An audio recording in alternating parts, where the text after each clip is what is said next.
বলছি না দ্বিতীয়বার উঠবেন না, এই লোক নামান, আর উঠবেন না, বসেন। আল্লাহুম্মা সাল্লি আলা মুহাম্মাদিন নাবিয়্যিল উম্মি।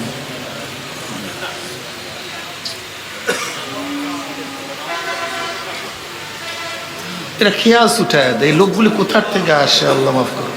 কালকে সাতক্ষীরা মাহফিলে ড্রোন উঠাইস, বুন বুন শুরু করে সবাই তার দিকে তাকায় রয়েছে। আমি নিষেধ করছি, এখন সেই লোকেরা বলে বন্ড নিষেধ করছে যেহেতু মাহফিলে বলে লোক কমের জন্য। মিডিয়ায় ছাড়ছে যে বন্ড তার মাহফিলে কম লোক এর জন্য। এখন বুঝেন কারা আমাকে বন্ড বলছে আর এই করা প্রচার করছে। আমি চিন্তা করতে পারছি এরা মানুষ, মানুষ তো না, মুমিন মুসলমান তো দূরের কথা, মানুষই তো না। ঈমান হলো তো দূরের কথা, ঈমান তো দূরের, ইসলাম তো দূরের কথা, মানুষই না, তো মানুষই না, তো মানুষের মধ্যেই পড়ে না।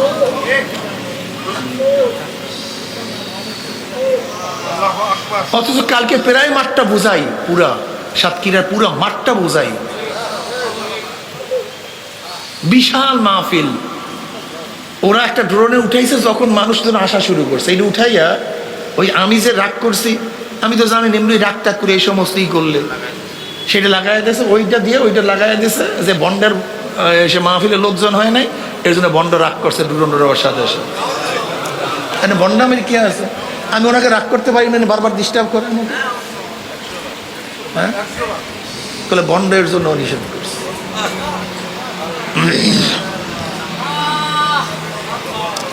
এই যদি ইসলাম হয়, এরকম ইসলাম থেকে আল্লাহ আমার মাফ করে দেবে, আমার আল্লাহ যেন হেফাজত করে ইসলাম থেকে, আল্লাহ আমাদেরকে মাফ করে দেবে।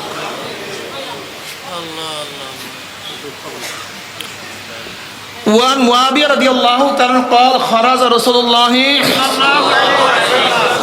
সাল্লাল্লাহু আলাইহি ওয়াসাল্লাম আলা হালকা মিন আসহাবি। সেই জামাতটা ছিল কাদের? সাহাবা। বৈশা বৈশা সাহাবারা আছেন, নবী আলাইহিস সালাতু ওয়াস সালাম বললেন, কি করতেছো সাহাবারা, বসছো কেন এখানে, এখানে বসছো কেন?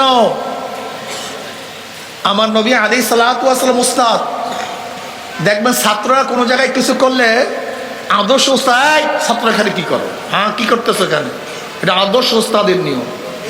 তা নবী আলাইহিস সালাতু ওয়াস সালাম আমাদের সবাই উস্তাদ, পড়েন না সাল্লাল্লাহু আলাইহি খালি দরবেশি, দরবেশি বয়ান একবার করে বারবার দরবেশি, দ্বিতীয়বার এই বয়ান যেন না হয় নাম বলার সাথে সাথে সাল্লাল্লাহু, এই ধমক দেই কেন, যেন কলিজার মধ্যে গাঁথে বোঝে।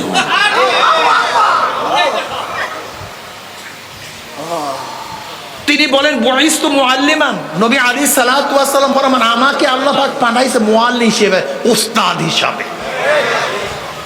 নবী আলাইহিস সালাম সবার উস্তাদ, আমাদের সবার উস্তাদ, মাশাআল্লাহ। তার উস্তাদ কে? আমার নবী আলাইহিস সালাতু ওয়াস উস্তাদ কে? নবী আলাইহিস সালাতু আল্লামানি রব্বি ফাহসানা তালিম ওয়া আদ্দামানি রব্বি ফাহসানা তাদিব।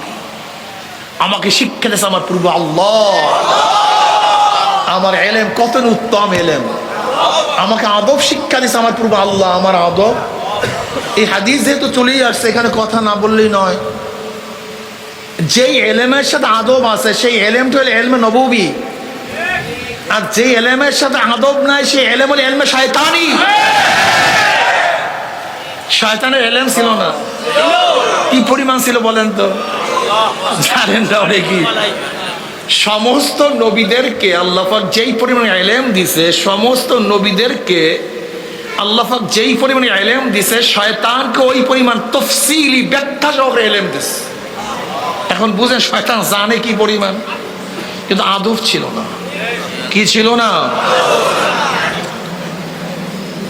বেআদব মাহরুমে গাছটাস ফাজলে রব। আদব কি জিনিস? আদব কাকে বলা হয়? আপনার জীবন বর্ষ আদবের তর্জমা হলো শিষ্টাচার না। আদবের আসলে অর্থটা কি? ওয়াজুসাই আলা মহাল্লিহি, ওয়াজুসাই আলা মহাল্লিহি, যেখানে যেই জিনিস যেইভাবে রাখা উচিত, বলা উচিত, করা উচিত, সেখানে সেইভাবে সেই কাজ করা বলার নাম হলো আদব। বুঝাতে পারি নাই? আচ্ছা বলেন তো, বাথরুমে ঢোকার নিয়ম কি? এটা আদব। বের হবার নিয়ম এটা হলো বাইর হবার আদব। পানি কিভাবে খাইতে হয় এটা হলো পানি খাওয়া। বাপ মার সাথে কেমন কথা বলতে হয়, এই এই না অমক তো